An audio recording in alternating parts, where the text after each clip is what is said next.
This is a Dr. Bill Corter, and I would like to present one question: how should you take your probiotics? To put it into context, I have been recommending 3 changes to improve your health: changing your diet, adding some fermented foods, and now adding probiotics. I made that recommendation to one patient who came back the following week and said, there are no probiotics. I looked it up in Webster's dictionary, it wasn't there. And the lady was right. If you look into your old Webster's dictionary, you're not going to find the word probiotics. What probiotics are, it's lactobacillus. You can forget that specific name. It's a group of good bacteria that are beneficial to your health. And they vary around the world. It's a host group, a whole kind of species of bacteria that are beneficial for the intestines, beneficial for digestion. And what they do is, number 1, they effectively digest your food. Number 2, they effectively remove some of the contaminants and toxins. Number 3, they're very good at selecting the nutrients and helping to absorb the nutrients.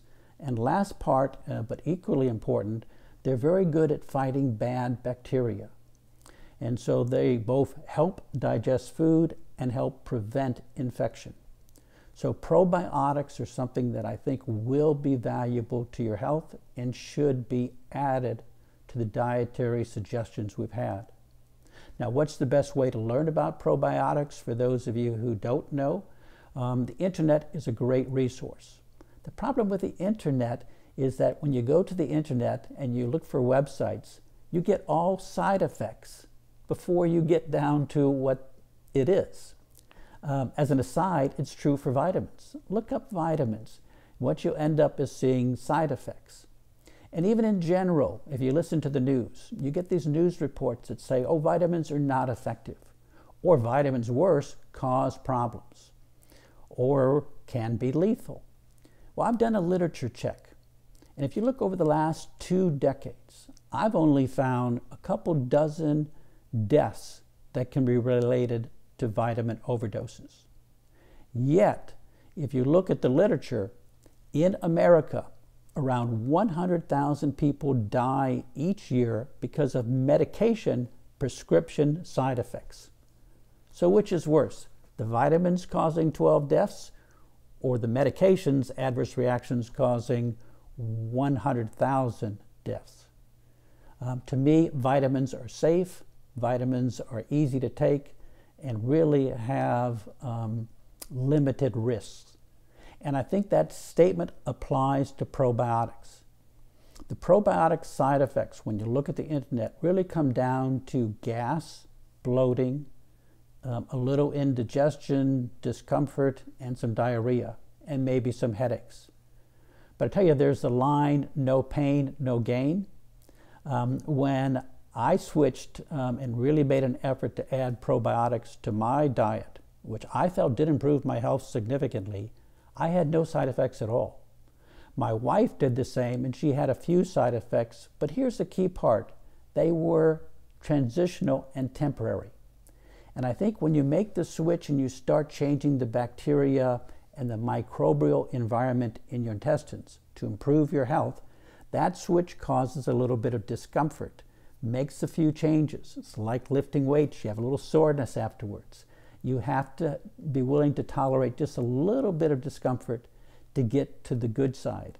And the good side is that once you get those probiotics on board, you do not have the intestinal problems that you had before. And when you look at your intestinal health, you don't have gas or bloating or discomfort. It's a good reflection of how you've improved your health. Now, how should you take the probiotics? My answer is supplements. I'm a believer in supplements for vitamins, and I'm a believer in supplements for probiotics. I actually take both. But if I had to choose one versus the other, I would choose probiotics. I think they're that important. Now, how do you take it? There are a number of options for you. And I think you can go to your grocery store and ask if they have probiotics. And if they don't have any probiotics, I think most will today, they'll send you to a health food store that certainly will have probiotics. A key point on probiotics is they're refrigerated. The vitality of the bacteria lasts best refrigerated until they get into your body and acclimate to your body. And so the ways that you'll find it will be in a refrigerated section. But there are really a number of different options. They are small vials that they sell where you only have to take a teaspoon a day. And that teaspoon will be loaded with millions of the probiotics. And so 1 teaspoon a day, it's easy to add to your regimen. They also sell bottled glass probiotic drinks, much like vitamin water, minus all the sugar that you're going to get in that vitamin water. In fact, I would much more have you take the probiotic drink than a vitamin drink. But those probiotic drinks do have a lot of probiotics in them.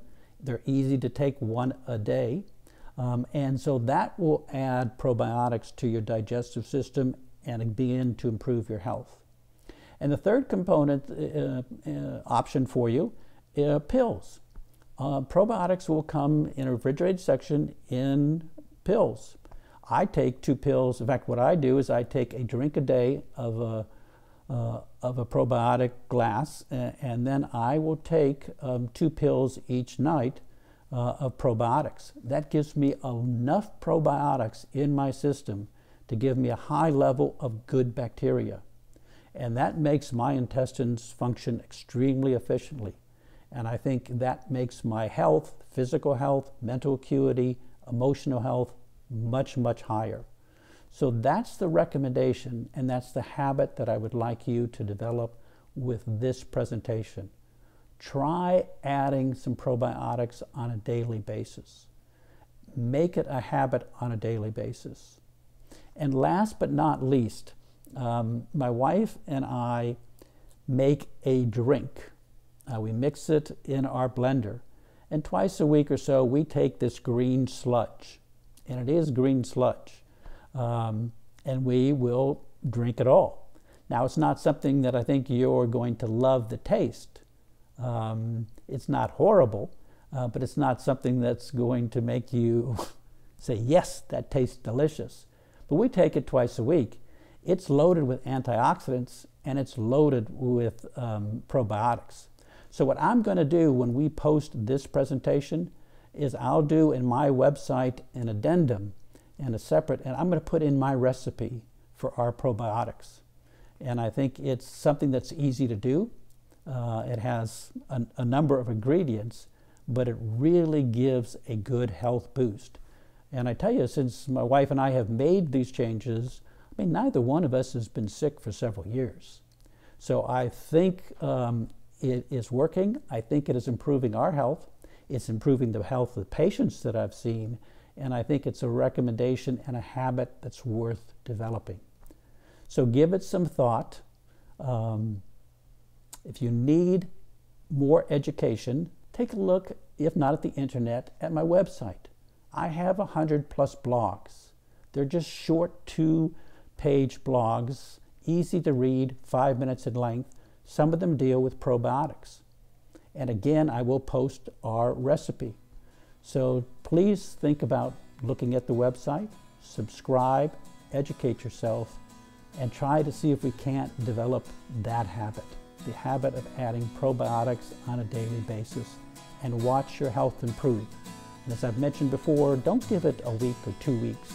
Give it a couple months and see if indeed you have better health, better vitality, physical and mental. Thank you very much for listening. I look forward to our next presentation. Get in good health, and let's all stay in good health. Thanks.